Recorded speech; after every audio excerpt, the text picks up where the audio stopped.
Well, Four Corners has travelled to the front line of the brutal war in Ukraine to see if Donald Trump's vow of peace is even possible.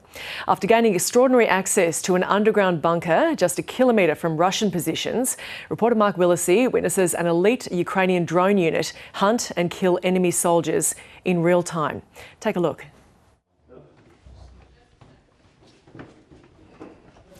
So this is your secret headquarters. To understand why Ukraine's killer drone units are so effective, Four Corners is being taken to another secret bunker, where the Achilles battalion coordinates its frontline strike teams, including the one commanded by East.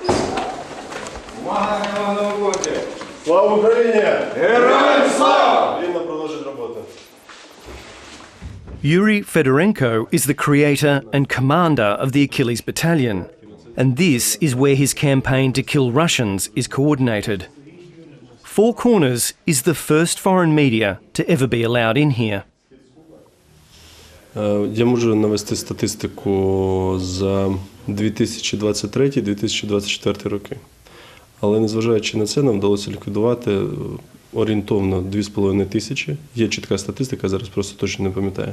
І більше 3 тисяч, ті, які поранені, більше ніколи не повернуться до строю. And Mark Willacy joins us now in the studio. Mark, welcome. Firstly, can you tell us about what you saw there on the front line and how it helped you understand what's going on there? Yeah, in another section of the film, we went to within 1 kilometre of the Russian forces, so pretty close. There was a lot of thumping artillery going on most of the day. We spent about 14 hours with them. And we watched them in this underground bunker basically hunt Russian soldiers just across the river, about 1 kilometre, 2 kilometres away. And it was chilling 21st century warfare. You're not just watching them hunt and kill these soldiers, in often cases, because you can see what the drone's about to do, you see the last moments of these soldiers' lives and the look on their faces. And, you know, obviously these four-man teams that we were with, you know, you ask them, you know, how do you feel about that? And they say, well, look, they're invaders. They come to our country. We have to kill them. So it's a very chilling form of warfare that we're going to see a lot more in coming years.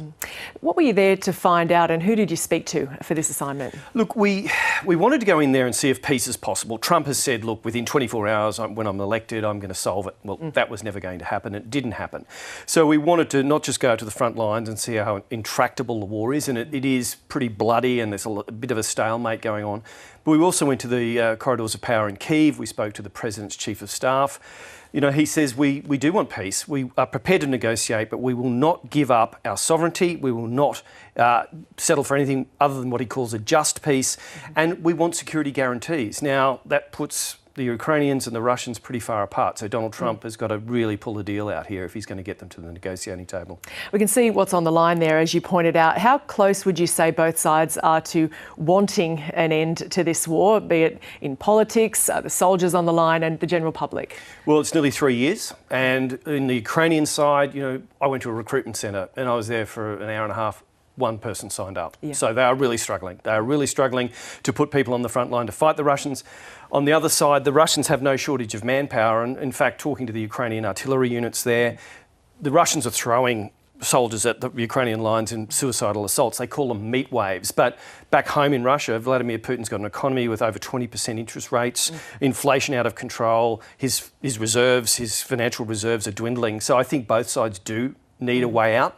And I think Donald Trump knows that. And the next step is getting them in a room together. So tell us about that Trump factor and what he's aiming to do there. It didn't happen as fast as what he might have imagined, but what it means for weapons, what it means for then peace, and what each side can extract from this. Well, I think alarmingly for the Ukrainians, Trump has signalled that he's going to decrease military aid to Ukraine, and Ukraine needs that. It has got a manpower shortage, it's got a weapons shortage, so that's a bit of a problem for them. Also, Trump has said he sympathises with Vladimir Putin on the issue of NATO, so that means maybe the Ukrainians won't be able to join NATO and have that security blanket.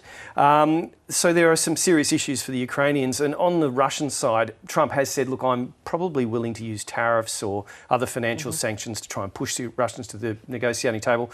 So look, both sides are looking for a way out, and Trump knows that. Now, whether he can, again, get them together, well, let's see.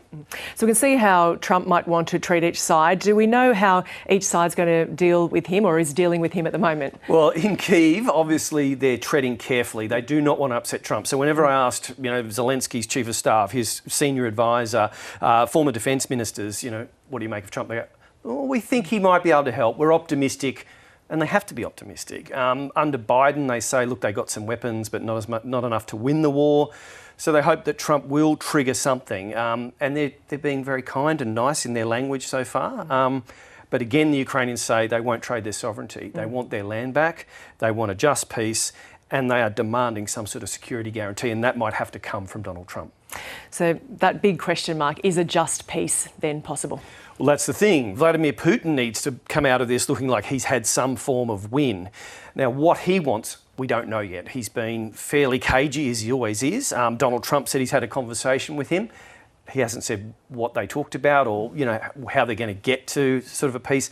Trump has indicated over the weekend, American time, that he has a plan, but we don't know what it is. And so until we know that and we get both sides together, I don't think there's going to be any movement.